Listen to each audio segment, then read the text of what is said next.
Hey, Stephanie. Lacey says she's in the waiting room. Do you see her? Let's see. Sorry, I was having some. Oh. There she is.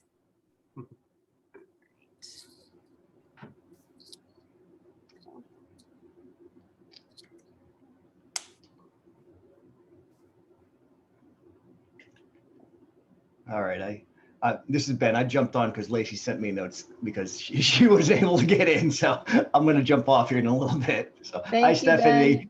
Appreciate it. Hi. No. Sorry, it's having some internet issues, so my bad.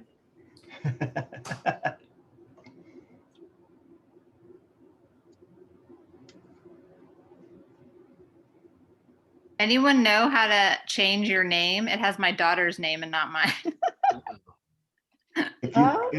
If you click on your picture, right, and on the top right, there's 3 little buttons. Yeah. Oh, rename. Yep. There you go. Yeah, I couldn't get on my work computer for whatever reason. So I was like, all right, plan B. This is the computer my kiddo uses when she has to do remote school.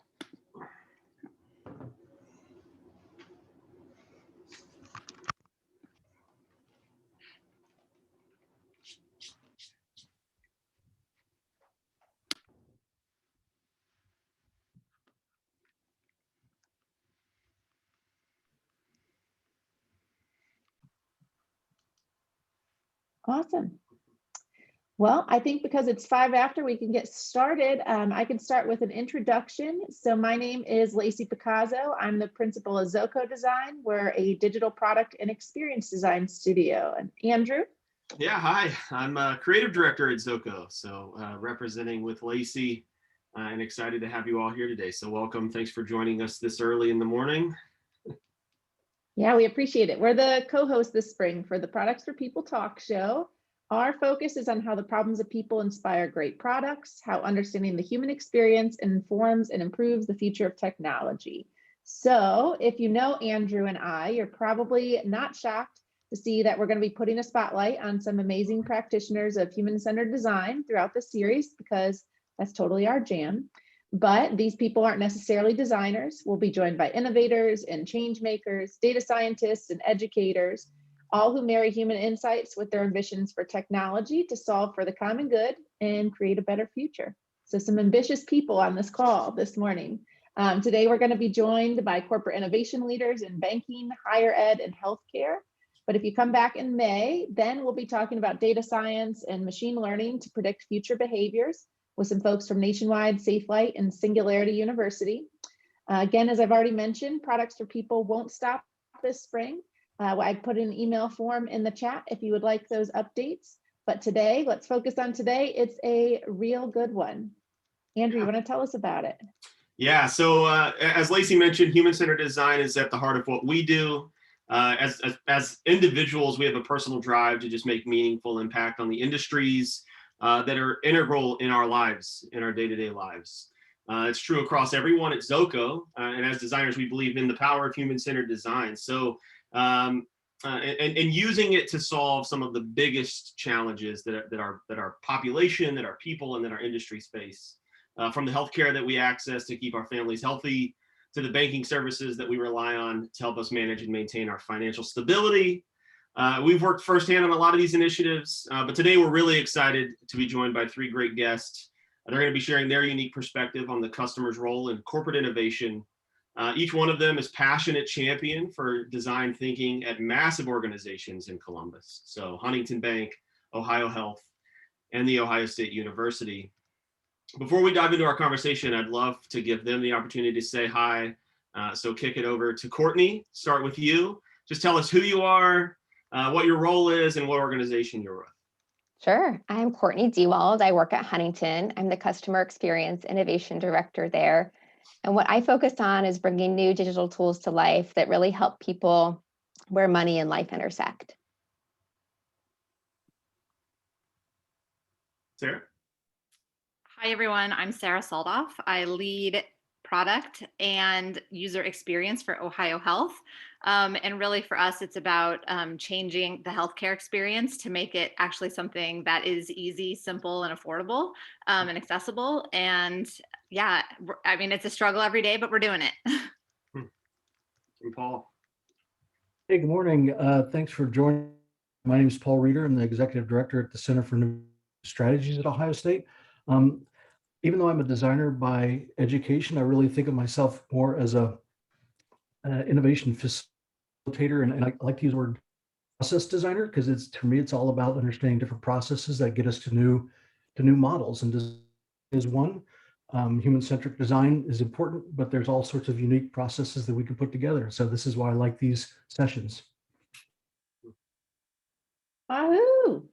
Awesome. Well, thanks again, everybody, for joining us this morning. Before diving in, just a few notes on what's to come.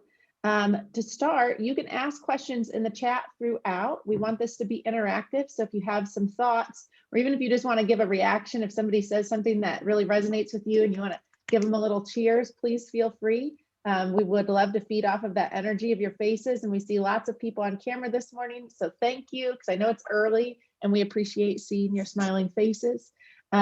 We'll have some time for actual questions too. So we'll make some breaks. And then please stick around till the end.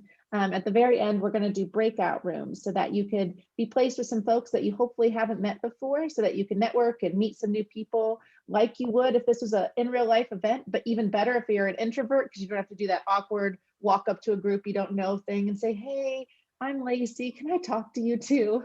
And so it'll hopefully be less awkward. One of the goals and the purpose of the show is to connect new people. So please interact in those breakout rooms. And if you'd also like to leave your LinkedIn in the URL or in the chat there, I would be very happy to connect with you, and hopefully others will as well. Awesome. And just to get started and see if you've used those interactions before, there's a little button at the bottom of your Zoom that says reactions. If you want to throw up your favorite emoji, who has joined us month one and is back for this second month? Who joined us for our first Products for People?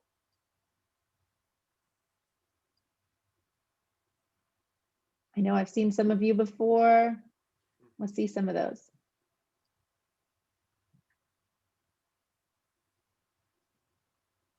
Thank you, thank you. Who here is interested in innovation? Who wants to show a reaction for us? I love it. Good one, Lincoln. Thanks, everybody. Cool. Well, let's get started. So my first question this morning, I want to direct to you, Sara. You know, when we're thinking about what is human-centered design, really the focus of this show is that the problems of people inspire great products. And I know that's always been a focus for you and for OhioHealth. Could you start by telling us, what does this mean to you, this idea of building products with people at the center?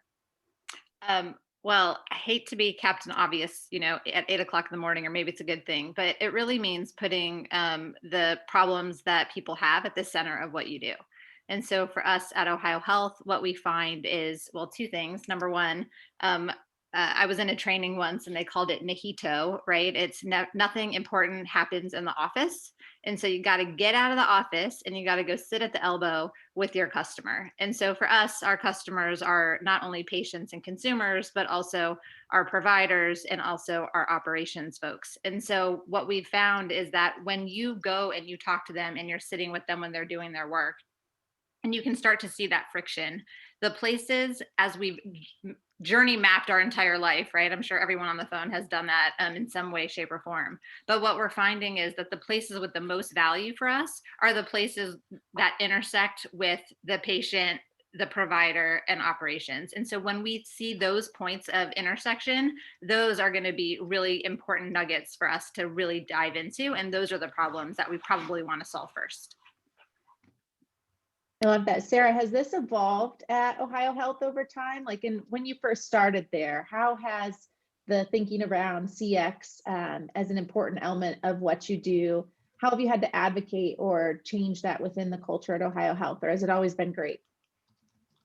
No, it's not always been great. I mean, I think it's an evolving thing at OhioHealth. When I first got to OhioHealth, we we were just starting on our journey of putting our patient Pat at the center of what we were doing and starting to have those conversations. We didn't even have user experience or customer-centered design when I first, or human-centered design when I first got to OhioHealth. And that has been a shift, and it's actually one of our growing functions. We now have, I think, up to 10 people who participate in that.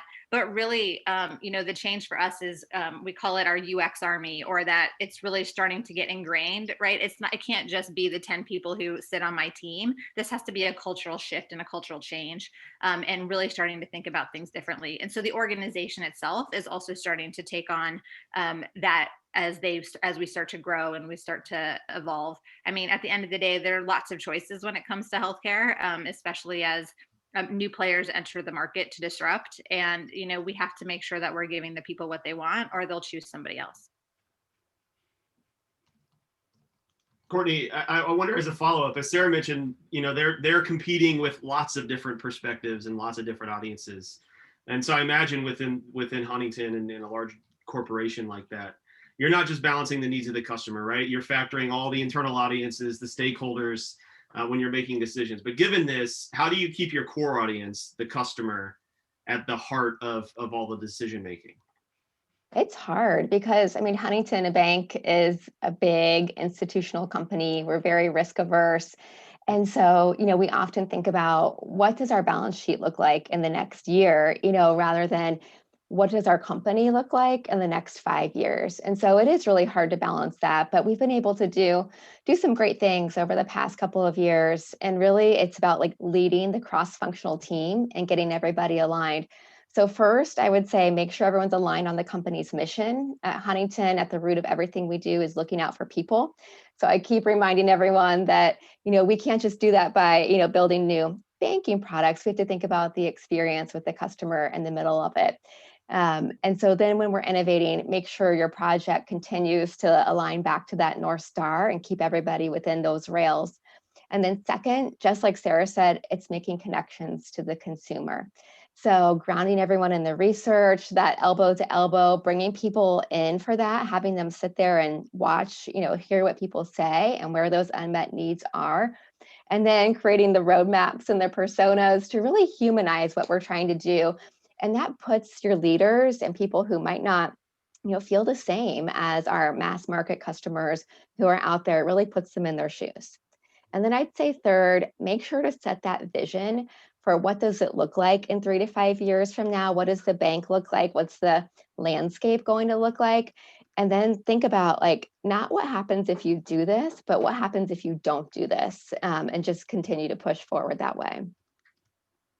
That's awesome. Yeah, as a follow-up, Paul, your role is interesting. So if anybody who hasn't met Paul, Paul, your program partners students with all sorts of great corporate innovation teams. And so you're constantly meeting new types of customers that your students have never been familiar with before. Can you tell us a little bit about how you build empathy and understanding for the different audiences that you serve, both for the corporations that you're serving, but then for their end customer that you are innovating and building products for? Well, the great way to answer that question is to build, Sara and Kourtney already said, which is we are huge believers in this out of office concept. I think that empathy has to start with being where they are. It's very difficult to create empathy in Zoom. So, this year has been a little bit more difficult to try to have realistic engagements, because I'm a big fan of you got to get out. A friend of mine, Jasmine DeGaia, says you should borrow their shoes, so it's not just walking in their shoes. It's you need to borrow them. You need to immerse yourself as authentically as you can in those experiences. Now, I know that I can't say, I don't have diabetes, so I can't prick my finger and take a shot, expect that I know what that feels like. But I think the ability to be authentic in that research is important.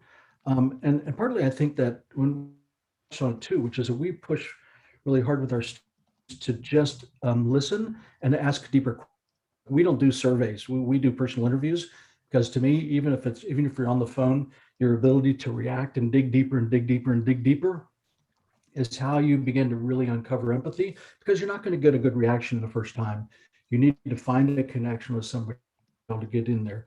I think the other one, I think the huge problem that people have is that we like to create problems that don't actually exist.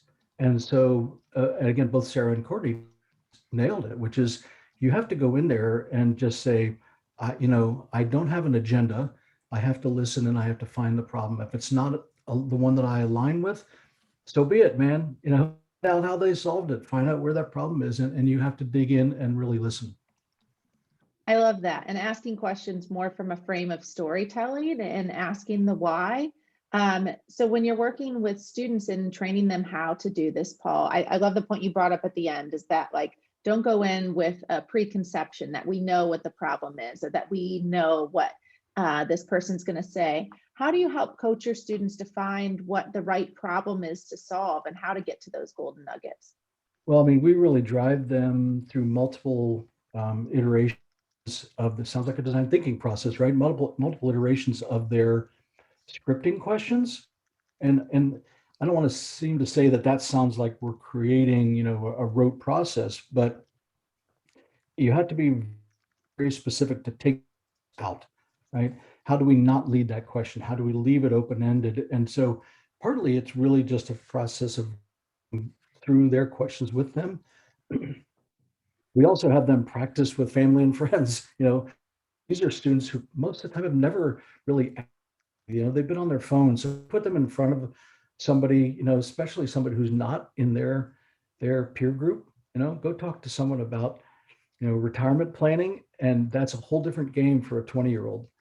But it is fantastic. And Lacey, you've seen this group. You start to give them the power of asking questions, and they get better and better and better at it because they begin to recognize what they're picking up and the value of the nuggets that they're receiving. And then they can translate that data into insights much better once they become good listeners. Paul, I have a follow-up question, and maybe for any of our guests to answer. You had mentioned the challenge of it out of office during this past year and probably for the foreseeable future. Have any of the three of you identified a good practice to give yourselves more authentic insights from customers, users, while still staying remote? I can get that one. We've done a couple things. So we've done a lot of online types of activities, obviously, like just using the technology that we have in front of us. And then when it became a little safer, we have been able to mask and go back into the office. Well, not the office, but the hospitals and the practices and places like that, to see what's happening and to understand things a little better. I mean, everybody's world got turned upside down, right? And so healthcare is operating in a very different model than it was a year ago. And so understanding, the things that we thought were true before. I mean, we have totally new channels and products around virtual health and things like that. So it's been an adventure to try to figure out what that looks like. So, I mean, a lot of it is using the current tools that we're all using right now, but also a little bit of opening up has allowed us to also get back in and start doing observations and sitting at the elbow again. So I think we also saw just what Lacey did right at the beginning is that she obviously is really astute at what she did. She opens with something that allows people to be comfortable, even in a Zoom environment. She provides the opportunity to either be on camera and speak with voice or speak in a chat. Everyone is doing polls. We use Miro like everyone talked about using here. We have to intentionally find ways for people to express themselves in ways that they're comfortable to get to that level through various different types of medium we're doing online. I actually think that the qualitative phone interviews are maybe even better because we can get more people from our company on and watching as well, where when we're doing in person, it's so hard to get people to drive there, take the time and make that commitment. But this way we've been able to expose like the true consumer's thoughts to so many more people by doing, using tools in Zoom and other just video.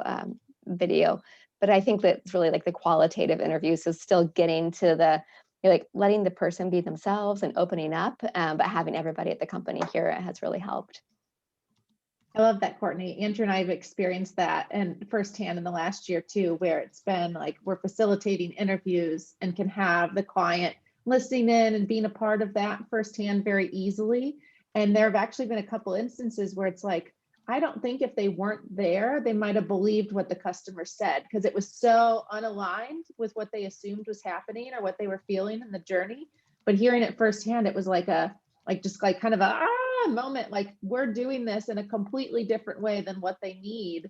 But then hearing it over and over again firsthand, I think was super helpful. And I don't know if it would have went the same way outside of COVID. So it was kind of an unexpected bonus. Yeah. What questions do people have if we want to take a quick pause before Andrew and I ask more questions, because we've got them, but we want to make sure too that everybody is able to engage and ask some questions. What are you wondering related to better discovering the people that you're serving, the problems that they face in order to inform innovation, or even if it's related to tools and methods in the last year, given that this has been a little different? And feel free to come off of mute and share. Keith, do you want to ask your question?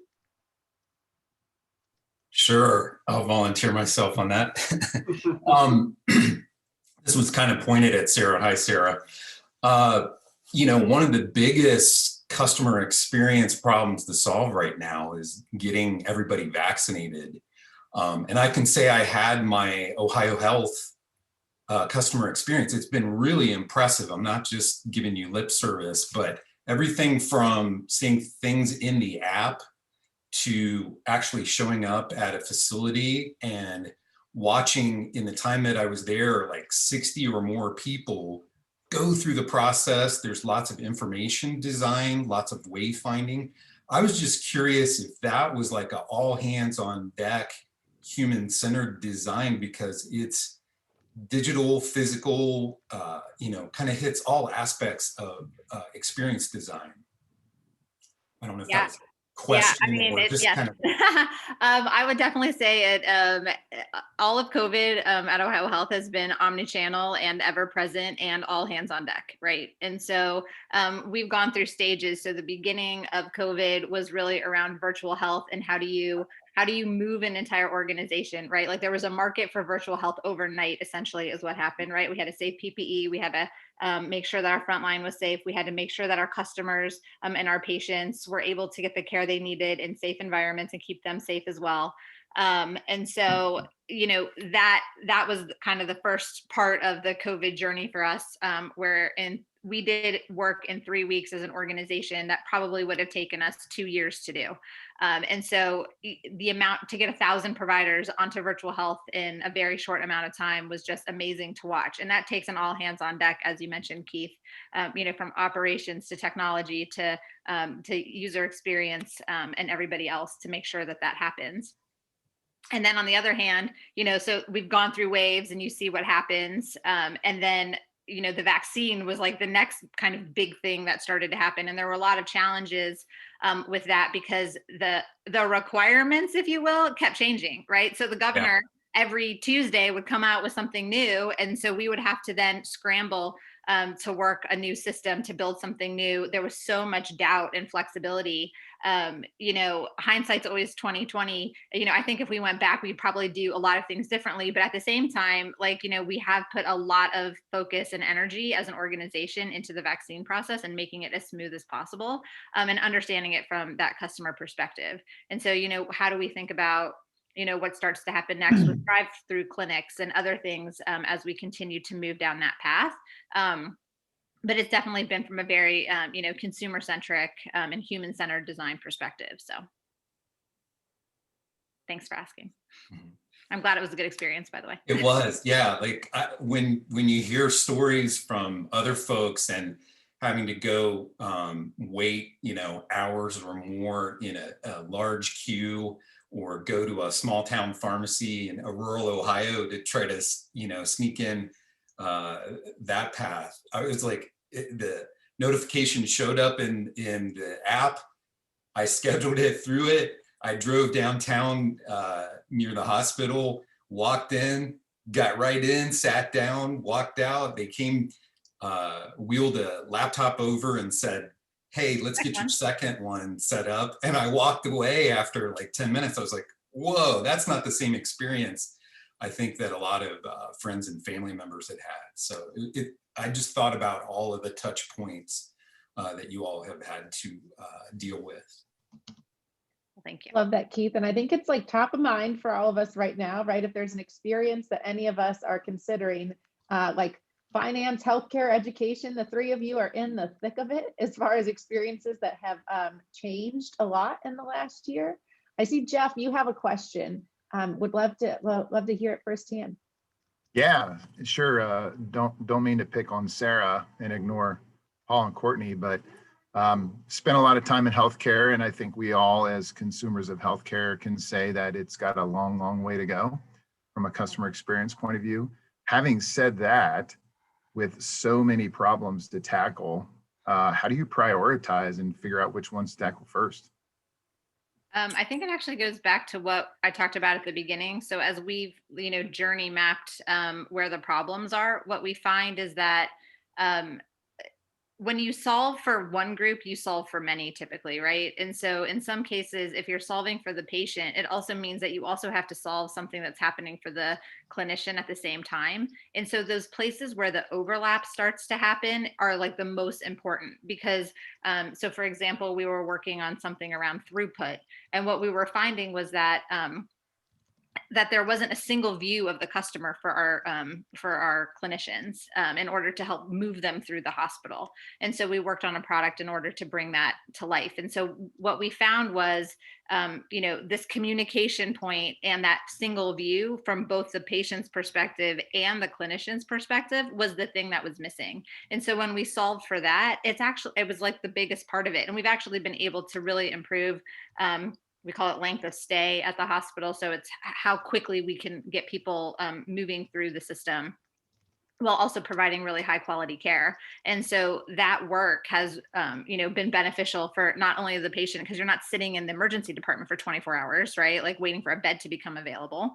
You're able to get to where you need to go, but it also means that, the clinicians are able to move through all of their work as quickly as possible and as efficiently, and to be able to treat their patients and to keep moving in their day. And so it's really looking at that intersection for us of where that stuff is happening. So those tend to be the highest priority problems. And then we move from there. The other parts of that are, obviously business value plays into this as well. But at the end of the day, for us, it's the consumer centricity and making sure that we're putting our, our humans, our primary value is to value the dignity and worth of every human. And so that is really the core of what we're doing. And so if we can do that, then it kind of makes the priorities kind of fall in line. Love all of this. This is totally our jam. I know we have some other questions and we are going to circle back to those so we don't lose them. So I'll keep track of those in chat. But just to keep things going, Paul, we've been focusing on talking about people and problems, which I think is the most important part. But I think a lot of folks are joining today because they want to know, like, how do you translate that knowledge? So we've learned about the people you're building for and about their problems. How do you leverage that to inform the innovation roadmap, inform what comes next? Well, I think you've already just lined me up perfectly to add the third P. So, people, problem, and process.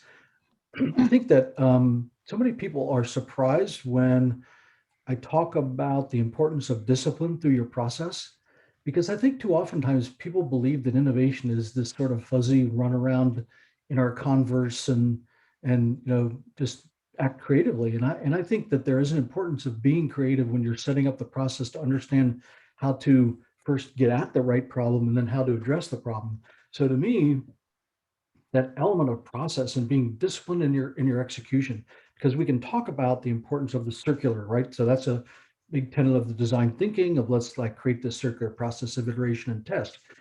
But if you're consistently your process on the fly, then how do you know what you're testing, right? So to me, discipline is really an important process to keep in mind, because then you can say, I can determine what I think might be the roadmap, begin to execute, and at the correct zone say, are we moving in the right direction? Are we creating impact? And if you're not, that's when you pivot. You don't pivot midstream because you got a bad reaction to something, right? So I think that discipline is super important. And then you just can't forget. I mean, I love it when I hear people talk about personas. because I talk to our students about putting their persona on the wall right in front of them so that they never forget who that person that they're trying to solve that problem is, and that they continue to sort of create that mantra, divorce yourself from your agenda, right? Because to me, that allows you to stay on that roadmap, because now acting on the behalf, and you're an advocate for that user, and you will begin to infer how you want to solve the problem for them. And it just makes it much more impactful. Instead of, I have a problem that I want to solve for me, like you have to really put yourself out into the greater water and recognize that discipline through process is the best way to achieve that predictable result.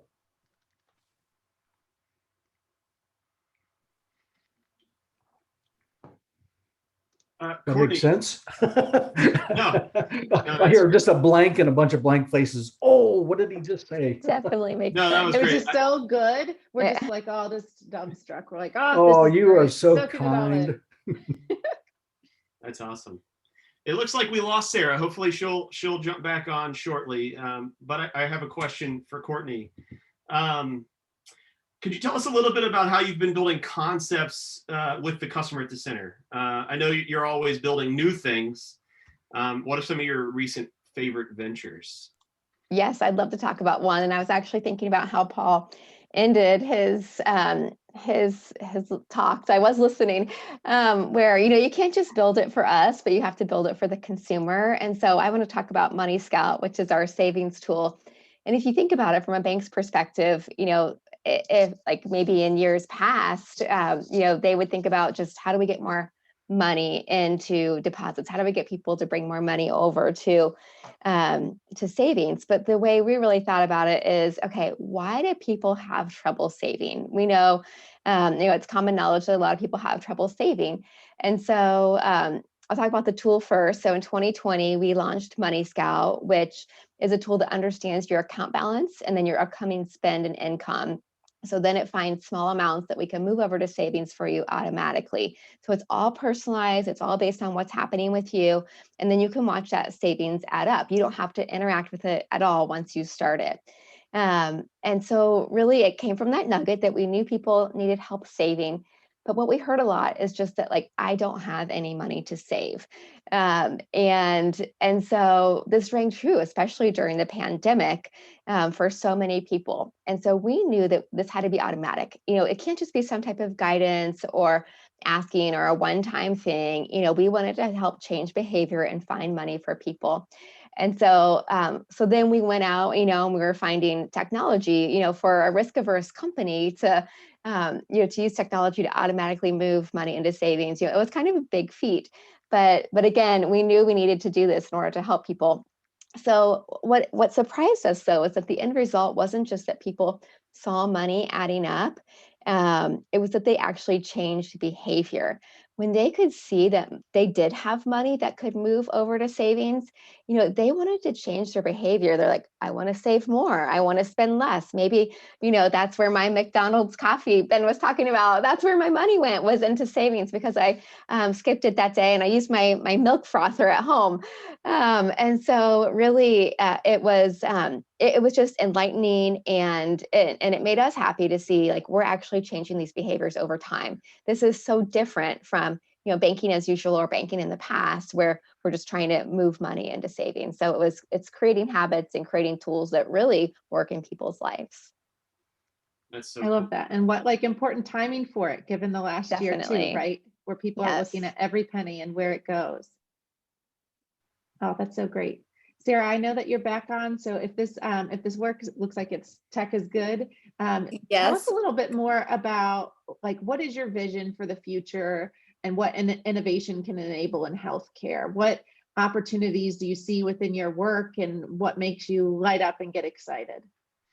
I mean, I think the thing that makes me light up and get excited is the notion that there are so many things to be able to solve and problems to solve. Sorry, it's been a little chaotic. We live in Clintonville, and as you guys, if people live in Columbus, then like, this is not exactly the best area for power all the time. And it rained, for 2 seconds, and we lost power. So I'm trying to reconnoiter and get power back happening. So in terms of what gets me excited, yes. So I think that there's a lot of opportunity in terms of, how we can bring the patient into their healthcare decision making. Number one, I think that there's an opportunity to really think about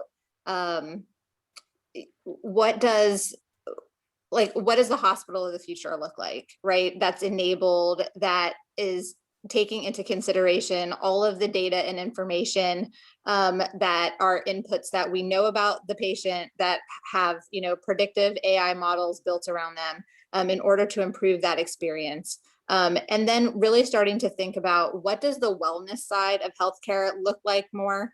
That is a passion place for me. If we can keep people out of the hospital, that would be the best thing that we could do. And so if you think about all of the product opportunities that lie in all of those spaces, it's just such an exciting opportunity to move forward and to really think about, how can we make all of that better for people? And you know what, there's also some simple stuff that we got to do, which kind of gets me excited too, like understanding your bill better, and being able to pay things easily and not have to wait a million years to see a physician. So those are the other types of things, kind of more foundational, while not as, glam, I think are really important and really exciting, because I think it'll make people's lives easier, kind of like Keith's experience that he had. That's awesome. Well, let's shift, because we want to be cognizant of time. We want to make sure there's time for some breakout rooms at the end. So there's quite a few questions that are coming through the chat. I think there's a couple that I'd like to circle back to. I think Keith and Lincoln, you both had some interesting questions. Keith, you had this question for all panelists: what's an innovation that you've seen since last March within your work? Did you want to expound upon that at all, or is that simple enough? I think that's simple enough. I was just curious, because we've got a good range of industries, and higher ed being in there as well. So I'm just curious, and it could be personal, based on what you do every day, or maybe within the group or organization that you're collaborating with. So I mentioned quickly in the chat, I think it seems super simple, but I think work from home was actually a pretty significant innovation this past year, because I think particularly in higher ed, there is this notion, and I'm curious about Brian Stone and Nurse and some of the folks who've been in higher ed. There's this notion that you have to always be in person and sitting at a desk and somebody yap at you. And the students themselves proved to be super adaptive to working remotely, and in fact, more productive than they ever were, because they know having a place and get together, and they'll just pull a Zoom meeting or do a FaceTime or do a Slack, and and they just jump right on. And so they have engaged. I mean, this is going to be, we talk about sort of, this is the PC generation, the post-COVID generation, that all bets are off. I can work from, where Ben is sitting in Canyons, or I can work from my laundry room that I'm in, right? This work from home is really an innovation, and it's not going to end when we all decide that we're going to get back, right? Kourtney or Sara? I think, Yeah. Oh, go ahead. Sorry, Kourtney. I was just going to mention one other one. So we did launch Money Scout last year, but what we launched at the end of August was what we call $50 safety zone. And this was just like in such a response to the pandemic. And I love it. It's that if you overdraw by up to $50, we won't charge you any overdraft fees. And, typically you get maybe $2 or $3 or $5 leeway. And so I just thought the timing was so great. People are struggling. And so to be able to do that from our bank was awesome. And we've heard calls into the call center where people, call in and say, I overdrew my account. I still need to get gas. Like, how can I make this right? They're like, no problem. You don't have a fee. You overdrew by less than 50. And the ecstatic responses have been amazing. So it's really impacting people's lives. I would say from an innovation standpoint, a couple things. Number one, so many great ideas came from the field and from our nurses, and things that had absolutely nothing to do with things that we were building and doing. But for example, in order to save on PPE, our nurses rigged, a lot of the machines to actually sit outside of hospital rooms so that they didn't have to go into them in order to change something out. So they were saving on PPE. That's the protective equipment. By not going into the room, they were still able to check on the patient and do all their work.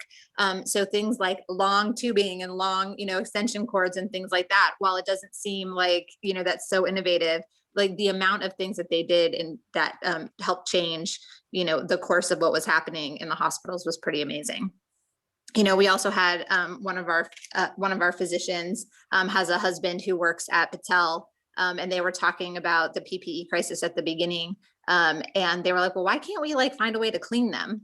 And so you guys might have seen that, they had been on the news. Her name is Lori Hamama, and they created a whole system with Battelle about how they could reuse our N95s and clean them and sterilize them to get 20 uses out of them versus one. And so another incredible innovation, people on the front lines making changes because they knew what the problem was that they had to solve. And then in our space, we were working on things like we had recently launched a capacity center, a system capacity center that my team had worked on. And the ability to see across the system where we had capacity was incredibly important, as we didn't know where the virus would hit us next, and being able to manage that also with the 2 other adult health systems. So things like that, those were some of the innovations. There's a long list of them, but it was a pretty incredible time at OhioHealth to really kind of watch everybody hunker down and focus. Seems to me that, with respect to what's happened in the last year, we're kind of in the eye of the storm, right? So the first wave has come through, COVID, people worked remotely, telehealth, all that kind of stuff. Now the question is, what's going to happen next? You look at the incumbents, like Paul, you look at Ohio State, they're the incumbent with respect to education. If they don't revisit their business model completely, they're not going to survive the next wave, right? And healthcare is the same way. If they're not doing telehealth, meeting people where they are, or banking, if they're not finding ways to do things that don't require face-to-face, that next wave, we're in the eye of the storm. So if the incumbents don't get ready to significantly adapt and change their business models, they're going to get destroyed by the next wave that's coming in the next couple of years. Yeah, so true. Thanks, Jeff. One more question in the chat. Lincoln had asked, and I think, Paul, you responded, but I wanted to air it out for the group. Lincoln had asked, what are some of the limitations of human-centered design, or when would it not be feasible or appropriate? Sara, Kourtney, do you have anything to add to that or share?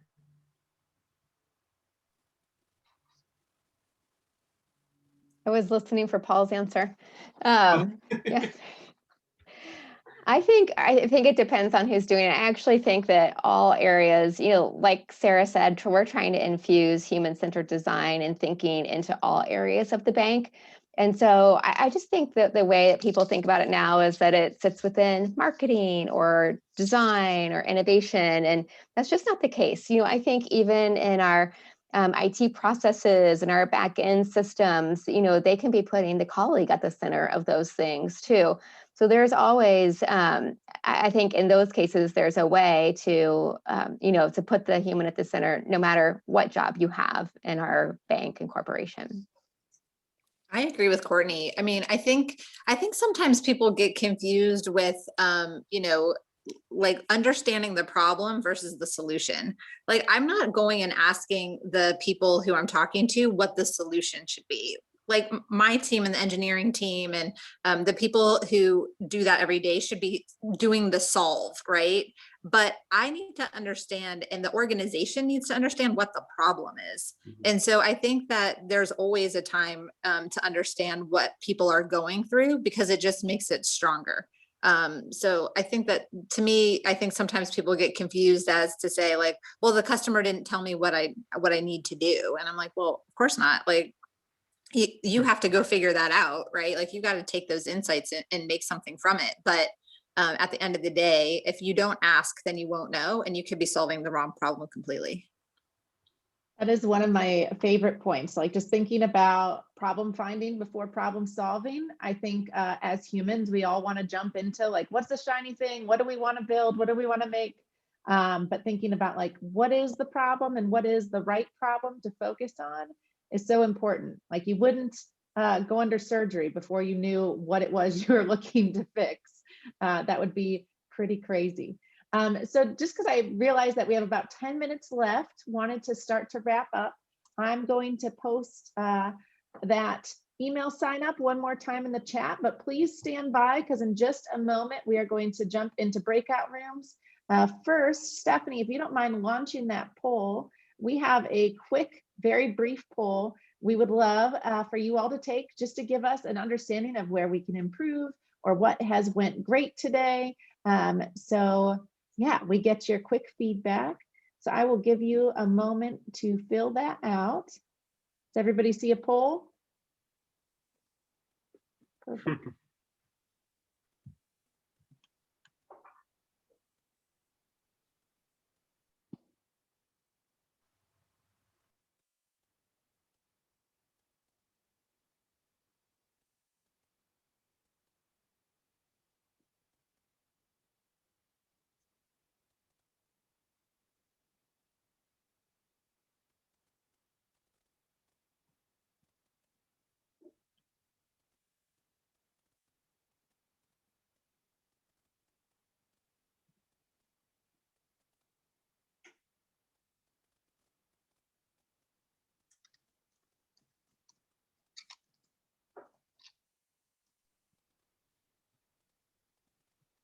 Perfect. Looks like everybody's Awesome. votes are in. Yeah, thanks everybody. So again, encourage connecting on LinkedIn. We are going to send you into breakout rooms. And Andrew has a quick prompt in case you are a bit of an introvert and end up in a room where you're not sure what to say to each other. Yeah, so in reflection of today's conversation, how does your company or organization build an understanding and empathy for your customers? How would you describe your company's maturity here? And what can you do about it? How might this improve innovation? So maybe that's a conversation to have with the folks that you drop into these breakout sessions. If you want to just, network, that's fine too. So thanks, everybody. Thanks, everybody. We will pull you in promptly at 9 o'clock. See you soon.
Uh-oh, what happened?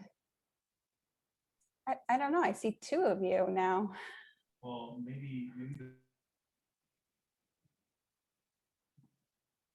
Are other people in breakout rooms or? Yep. Everybody's Okay. in a breakout room. Okay, I must have just fallen off then.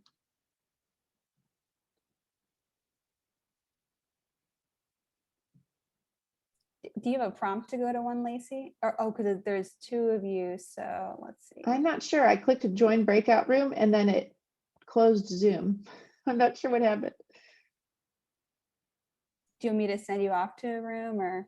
Sure, yeah, if you want to send the one of me that has a face, I don't understand the other one, to a room, that'd be great.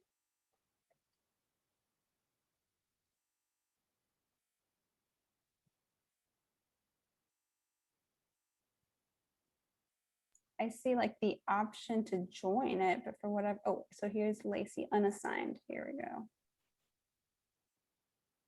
25.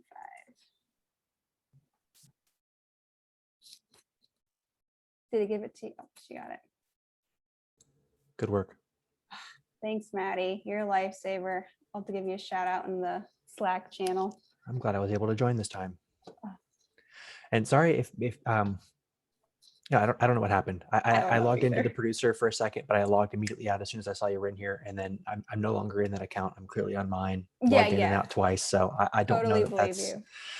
that's a thing. So good job though.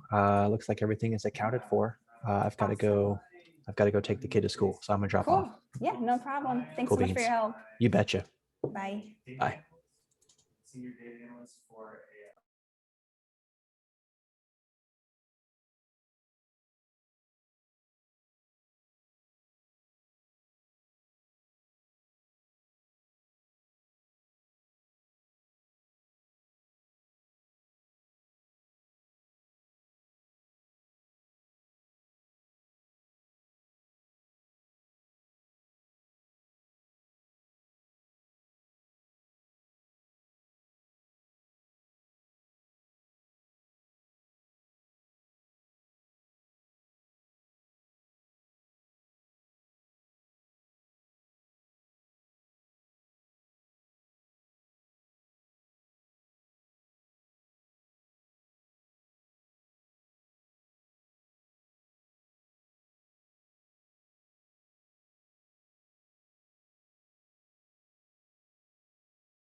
All right, everybody, thanks so much. I know it's always a little jarring to get pulled out of a breakout room, but thank you for staying with us and for interacting in those rooms. I hope you all connect with some other people. I want to keep the conversation going with Hannah. You were talking right as we left there at the end, but thanks again so much. Hopefully we see you again next month and we'll stay in touch. Thanks, everybody. Thank you, Thanks, Lacey. Nice job. Thanks. Bye.